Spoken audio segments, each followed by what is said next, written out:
하나님 아버지, 한 주의 끝자락에 한 주를 마무리하고 또 한 주의 시작인 주일을 위하여 기도할 수 있도록 허락하여 주심에 감사합니다. 주님, 내일 드려지는 어린아이들 또 청소년들, 장년들의 예배가 하나님 앞에 영광이 되어주고 저희들에게는 진정한 마음을 다하고 뜻을 다하여 드려지는 귀한 예배 시간에 드려줄 수 있기를 원합니다. 내가 예배하는 자가 누군지 모르고 드린다면 마음도 없고 생각도 없이 드려진 예배라면 도리어 우리는 찬양하면서도 죄를 질 수 있습니다. 예배하면서도 죄를 지을 수 있음을 고백합니다. 거칠애로 드려지는 예배가 되지 않게 하여 도와주시옵소서. 마음을 다하고 정성을 다하고 뜻을 다하여 내가 예배하는 대상이 누군지를 정확하게 알고 드려지는 예배가 되어올 수 있기를 간절히 바랍니다.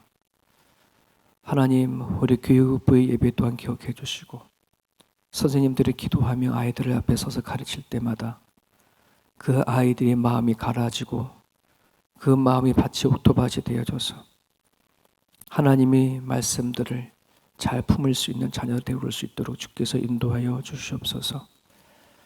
우리들의 1세대들은 하나님을 알고 살아가지만은 다음 세대들이 어떻게 하나님을 아느냐 따라 이 땅 위에 미래의 교회가 결정되어지는 것을 압니다. 아버지, 사명인 줄 알고 감당을 나갈 수 있는 우리 모두가 되어올 수 있도록 도와주옵소서. 오늘도 이 아침에 나와 간구하는 하나님의 권속들의 기도를 들응답하여 주시옵시고 이들의 기도를 통하여 가정을 세우시고 교회를 세우시고 나라와 민족을 이끌어내 주시옵소서. 감사하며 예수님의 이름으로 기도합니다. 아멘. 마태복음 22장입니다. 마태복음 22장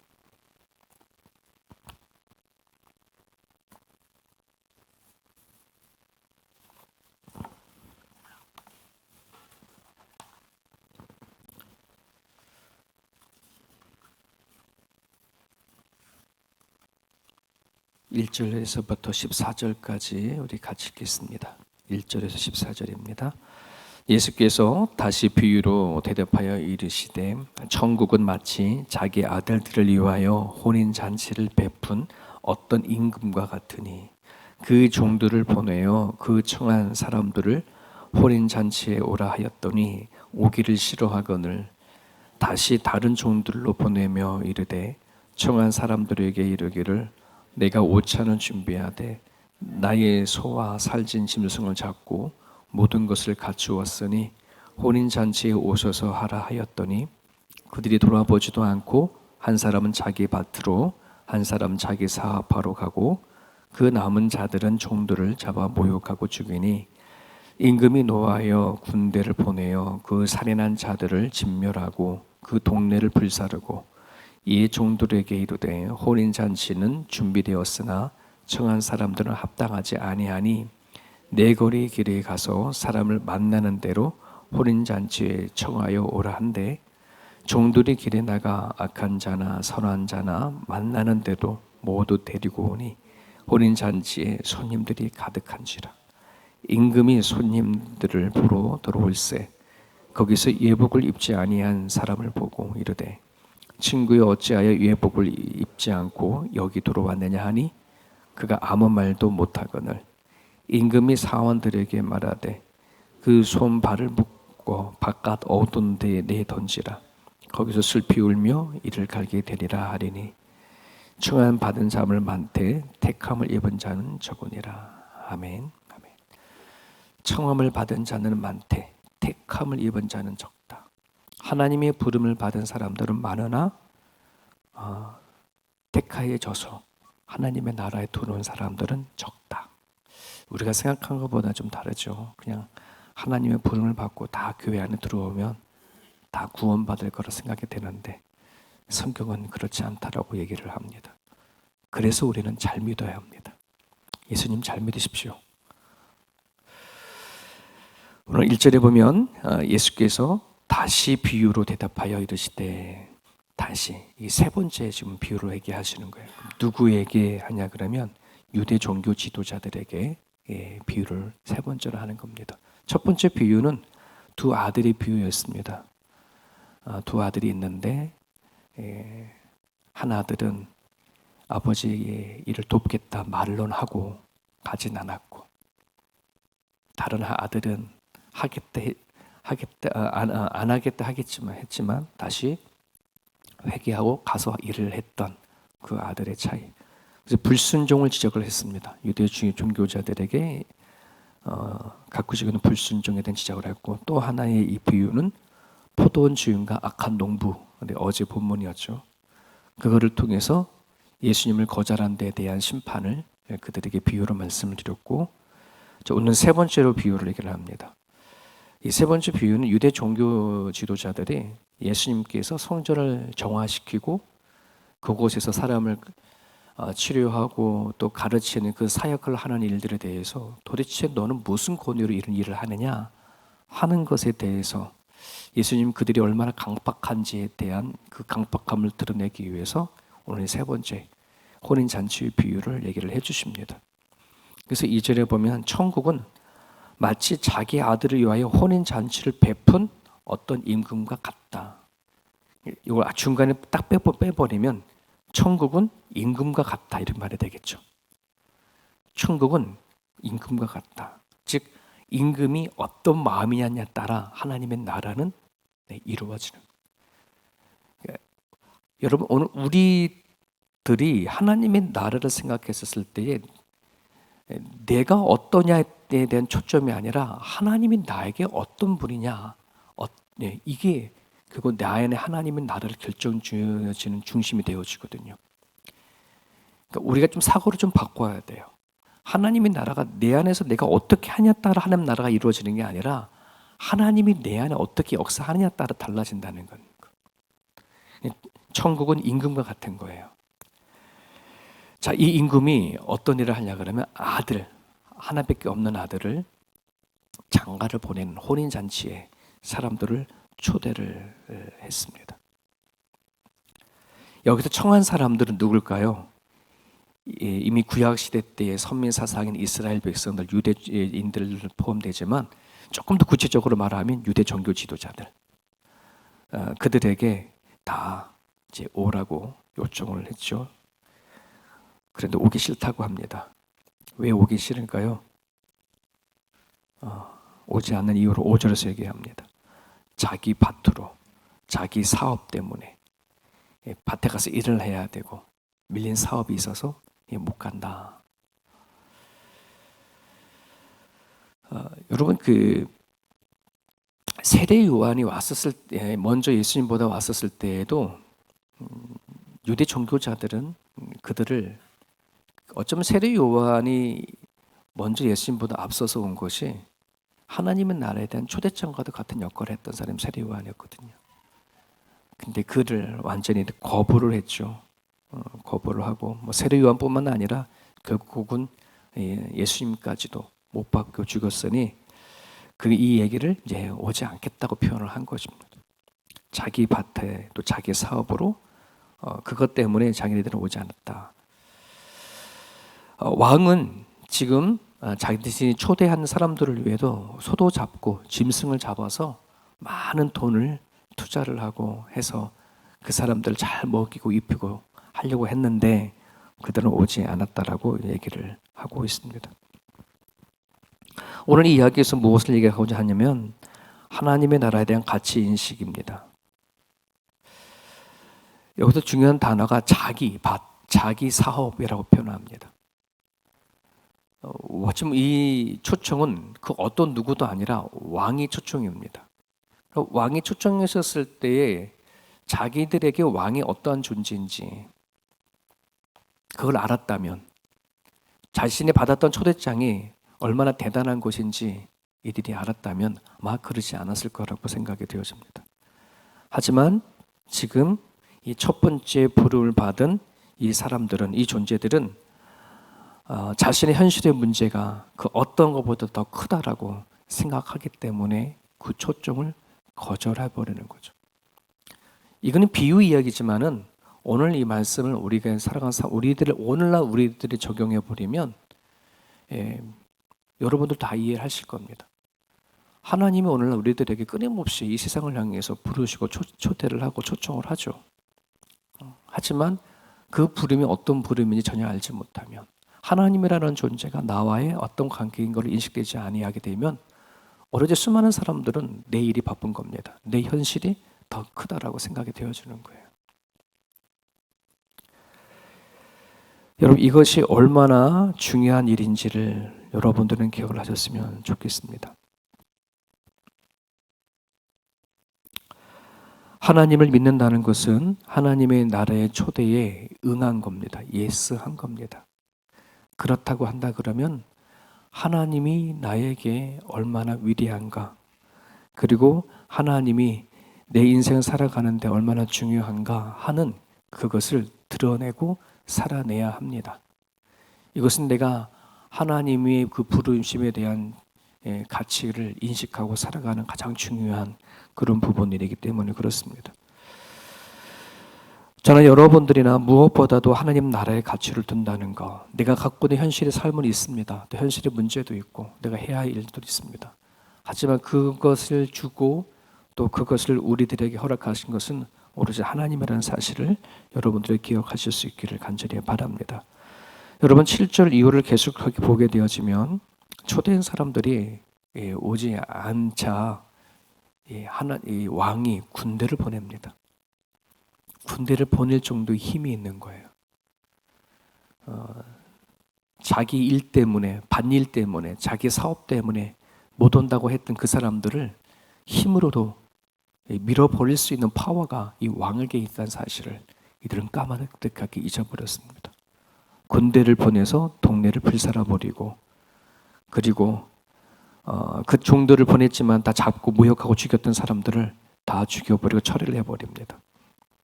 그래서 8절에 보면 이런 말씀이 있습니다. 이에 종들에게 이르되 혼인잔치는 준비되었으나 청한 사람은 합당하지 아니한다. 하나님께서 하나님의 나라는 선포되어졌지만은 오늘 그 하나님의 나라에 들어온 사람들이 합당하냐 합당하지 않느냐에 따라 또 상황은 달라지는 것입니다. 이 아침에 여러분들이 기도의 부분들은 그런 부분들입니다. 하나님, 내가 하나님 앞에 살아가는 데 있어서 합당한 존재입니까? 하나님 보시기에 기뻐하는 자이십니까? 여러분, 이것이 우리들에게는 되게 중요한 기도 제목입니다. 저도 믿음생활을 하면서 쭉 살아오면서 이 기도를 참 많이 잊고 살았던 적이 되게 많았었습니다. 오랜 세월 동안에. 그저 내 안에 일어나는 일들에 대한 문제만 생각하고 그것을 도와주고 해결해 주시는 하나님만만 생각했지, 내가 하나님 앞에 합당한 사람인가, 그런 삶을 살아가고 있는 것에 대한 초점으로는 기도를 많이 하지 못했던 것 같습니다. 근데 이제는 정말 여러분들이 하나님의 부름을 받은 사람이라면, 나를 부르신 분이 하나님이라면 그 하나님 앞에 나는 어떤 존재인가, 합당한 자인가, 내가 생각하고 또 행동하고 또 살아가는 모든 방향들의 그 길들이 하나님 보시기에 올바른가 하는 것을 우린 누누이 살펴보고 갈 수 있어야 합니다. 그러한 사람이 하나님의 부름을 받은 사람들이라고 저는 믿습니다. 계속해서 보게 되어지면 청함을 받지 못한 사람들, 왕은 초대하지 않은 사람들 길거리에서 초대했는데 오지 않으니 초대하지 않은 사람들을 길거리에서 만나는 사람 다 데리고 오라 그럽니다. 그러니까 10절을 보게 되어지면 심지어 악한 자도 데리고 오라 그럽니다. 이게 비유니까 사실대로 이게 현실적으로 얘기를 한다 그러면 이스라엘 백성들이, 유대인들이, 종교 지도자들이 그들이 초대에 응하지 않으니 이스라엘의 원수라고 하는 이방인들, 그 사람들은 뭐 하는 거예요? 다 닥치는 대로 이방인이든 또 이스라엘이 뭐 죄인이라 얘기하고 살인자라고 하고 범죄 취급을 하는 모든 사람들 다 데리고 오라. 여기서 우리가 알 수 있는 것이 왕의 진노입니다. 왕의 진노. 하나님의 나라의 진노, 하나님의 그 진노하심이 오늘 본문에 담겨져 있습니다. 혼인잔치를 위해서 수많은 짐승을 잡았습니다. 그리고 자기 사랑하는 아들에 대한 결혼잔치입니다. 근데 그들이 초대했는데 오지 않고 빈자리가 생각할 거를 생각하면 어떻겠습니까? 호주가 거의 결혼식이지 않습니까? 결혼식이면 다 이렇게 다 초대장을 다 보내가지고서는 다 오라고 얘기를 하고 그 사람들 명단에 따라서 테이블 다 세팅 다 하고 막 그러잖아요. 그런데 당일날 다 초대를 해서 세팅을 다 하고 이름도 다 적고 다 했는데 오지 않는다고 하면 와, 너무나 쉽게 호주에 적용해서 상상할 수 있는 내용이거든요. 그러면 결혼하는 그 당사자도 마찬가지로 그 부모님이 얼마나 실망이 크겠습니까? 오늘 하나님의 요 마음이 담겨져 있어요. 하나님의 진노가 담겨져 있는 것. 초대에 응하지 않은 것. 부르심에 대해서 응하지 않는 것에 대한 하나님의 진노가 있다는 사실. 여러분 이 시대엔 하나님이 끊임없이 우리를 향해서 부르십니다. 예. 누구는 선택하고 누구는 선택하지 않았다. 우리는 이렇게 얘기를 할지 모르지만은 여러분 하나님은 이 시대를 향해서 끊임없이 모든 세상 사람들을 향해서 그렇게 부르심을 던집니다. 하지만 그것을 받지 않는 사람들을 대한 것이 바로 그 사람이 택함 받지 않는 것 같은 것인데 여러분 이것은 오늘 우리가 하나님 앞에 하나님이 선포되어지는 그 말씀을 내가 붙잡느냐 아느냐와 같이 연결이 되어집니다. 많은 사람들이 이렇게 얘기하거든요. 하나님이 누구는 선택하고 누구는 버렸다고 한다 그러면 버린 것을 하나님 버렸으니 하나님이 탓입니다. 하나님이 책임입니다. 하나님이 어찌 그럴 수 있습니까? 라고 말하지만 아니요. 성경을 더 깊이 보십시오. 하나님이 내버려 두고 유기해버리는 건 하나님이 아니라 우리의 복음을 받아들이지 아니한 그 사람이 문제인 겁니다. 결과적으로는 하나님이 처음과 끝인 주관하시기 때문에 그 사람의 성향을 알고 그 사람의 악함을 알아서 하나님 택하지 않은 것을 알고 있지만 그 안에는 그 사람이 인격적으로 하나님을 받아들이지 아니한 그 죄가 반드시 있습니다. 하나님 아담과 하와가 선악과를 따먹을지 하나님이 모르셨겠습니까? 하지만 하나님은 내버려 뒀습니다. 그를 인격적으로 대우하기 위해서. 그 선악과를 따먹은 그 죄는 아담과 하와의 잘못이었습니다. 마찬가지입니다. 오늘 하나님이 우리에게 주신 그 인격은 우리가 하나님을 받아들일 수도 있고 거절할 수도 있는 그런 인격입니다. 하나님이 주신 존귀한 선물입니다. 그런데 그 선물을 가지고 우리는 마치 내가 거절해놓고서도 하나님이 날 택하지 않았습니다라고 우리는 하나님 앞에 책임 전가를 하는 그러한 자들도 있습니다. 여러분 오늘날 초대에 응하지 않는 사람을 로마서 1장에서는 불의로 진리를 막는 사람이다라고 얘기를 합니다. 그래서 그런 사람들이 어떤 사람이냐 바로 이어서 보게 되어지면 하나님을 알되 하나님을 영화롭게도 하지 않고 감사하지도 아니하는 사람을 가지고 불의한 자라고 얘기를 합니다. 스스로 지혜 있다고 하는 사람들, 스스로 건강하다라고 하는 사람들, 난 스스로 아무런 죄를 짓지 않았다고 하는 사람들, 나는 그 어떤 누구보다도 의롭다고 하는 사람들에 대해서 하나님은 진노하십니다.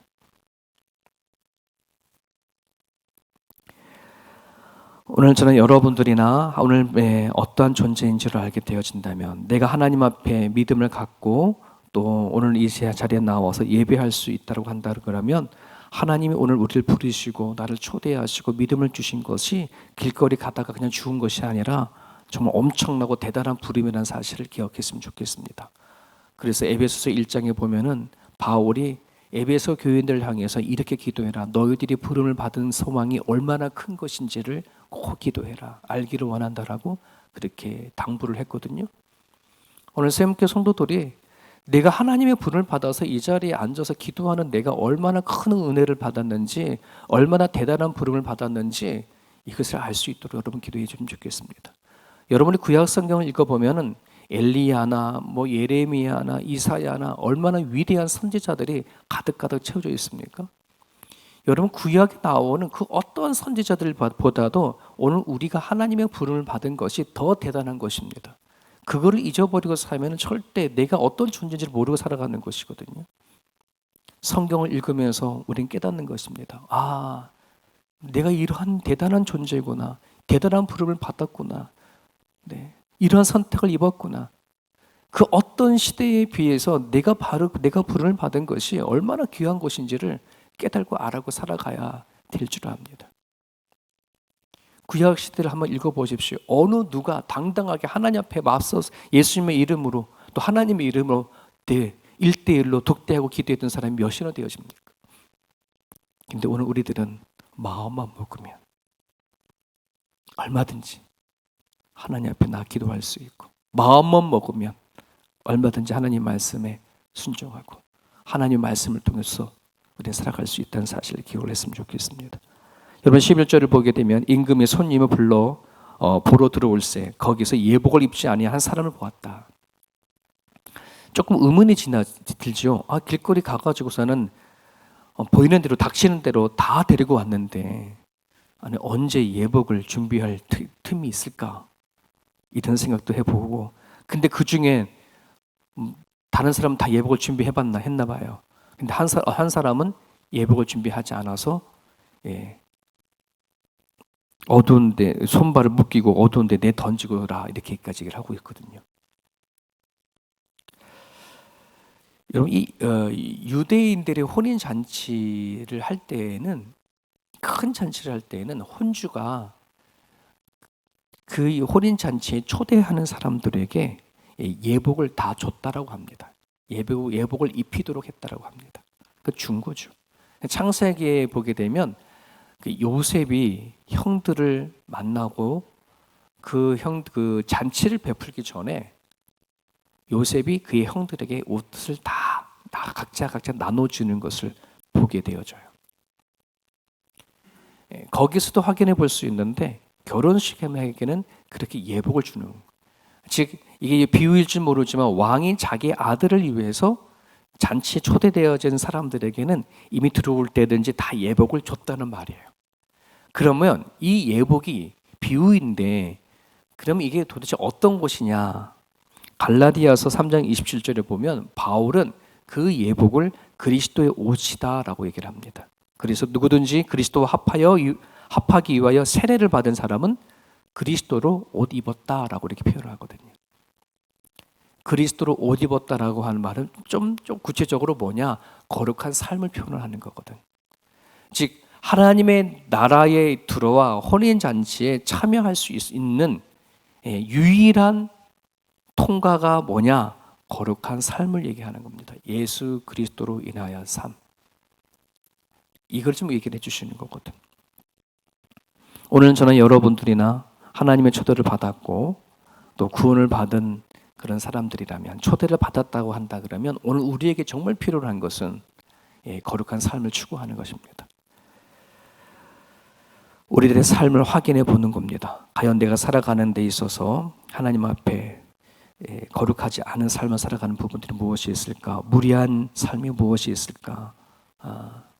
우리가 확인해 보는 겁니다. 14절에 청함을 받는 자는 많으나 택함 입은 자는 적다. 예수를 믿는 사람은 많으나 정말 믿음을 가지고 거룩한 삶을 추구하고 살아가려고 하는 사람들은 그다지 많지 않다 하는 것을 또 이야기하는 부분들입니다.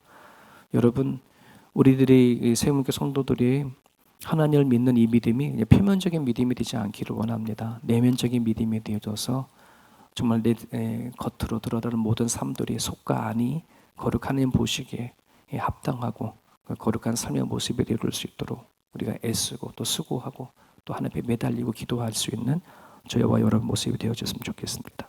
오늘 주신 말씀을 붙잡고요, 이렇게 기도했으면 좋겠습니다. 나의 모든 것은 하나님께 속한 것입니다. 왕의 것입니다. 오늘도 먹고 마시며 내가 건강하게 살아가는 모든 생명은 하나님 것입니다. 하나님이 주셨으니까 내가 오늘 이 자리에 오고 살아가는 것이지, 하나님 것을 모르고 그냥 하나님 취해버리면 그걸로 끝나는 거지 않습니까? 나의 모든 것은 하나님께 속한 것이라고 기도했으면 좋겠고요. 하나님이 여러분을 부르시는 것에 대한 소망이 얼마나 크고 대단한 것인지 알게 달라고 기도하시고, 마지막으로 또 거룩한 삶을 위해서 내가 살아간 삶의 현장이 그저 세상 사람들과 똑같은 방식이 아니라 하나님이 원하시는 방식으로 삶을 살게 달라고 이 아침에 기도해 주셨으면 좋겠습니다. 자유롭게 기도하시다가 돌아가시길 바랍니다.